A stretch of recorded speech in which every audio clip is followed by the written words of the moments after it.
Let's head over now to the world of business, where Tullow, Kenya and government officials are this morning holding a joint meeting allowing the sale of the first batch of oil that fetched the country 1.2 billion Kenyan shillings. Tullow says 270,000 barrels have so far been trucked from Turkana oil fields to Mombasa. And we are now joined by business reporter Faisal Ahmed. Faisal, good morning.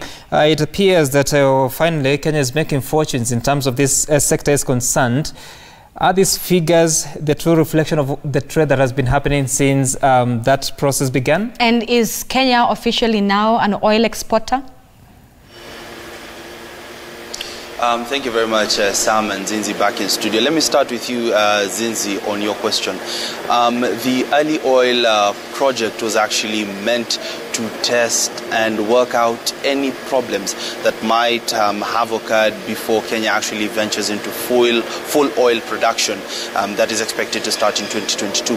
So not yet. We are, yes, in the League of Oil Exporting Nations, but not yet in a way that we are actually earning revenues from that particular venture. Now, Tullow Oil, together with the government, has stated that the early oil process was actually successful, and they're looking into full-scale field production, which is expected to take place in 2022 after the construction of the pipeline from Lokichar to Lamu.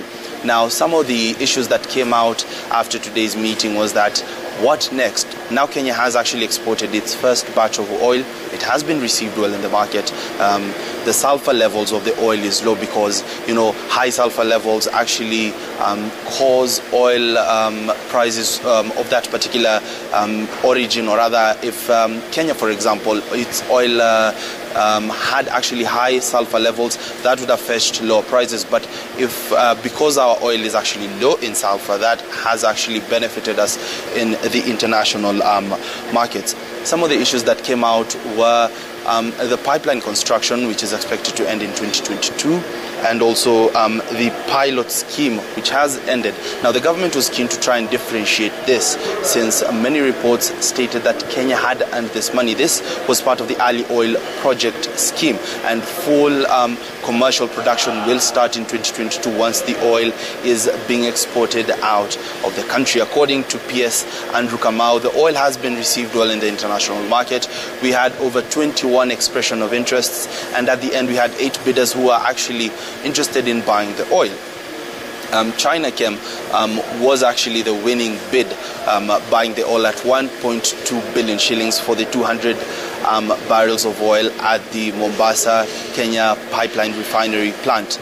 Now, so far, 270,000 barrels have been trucked, but the government is now moving towards trucking at least, or rather pumping at least 80,000 barrels of oil once the pipeline is complete, fetching the country at least $1 million on a daily basis once the whole plant is fully installed. Now, Sudan has actually expressed interest to try and join in Kenya's plan to also export its own oil, and the government has said that they have open talks with Sudan, and once that particular subject is concluded, they will also brief us on that as it continues to happen. Sam. All right, thank you so much, Faisal Ahmed.